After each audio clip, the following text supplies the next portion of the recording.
மேகம் என்பது அடமழை மூடிச்சு காற்று முட்டினால் அவிழ்ந்து கொள்ளும். காதல் என்பது இருமாலா மூடிச்சு கண்கள் முட்டினால் அவிழ்ந்து கொள்ளும். மேகங்கள் முட்டிக் கொள்வதாலே சண்டை என்று பொருள் இல்லை.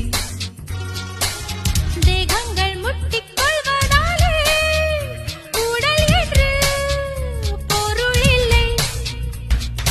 இதழ்கள் பொய் சொல்லும் இதயம் மெய் சொல்லும். தெரியாதா உண்மை தெரியாதா? காதல் விதை போல மௌனம் மண் போல முளைக்காதா மண்ணை துளைக்காதா? யார் சொல்வதோ யார் சொல்வதோ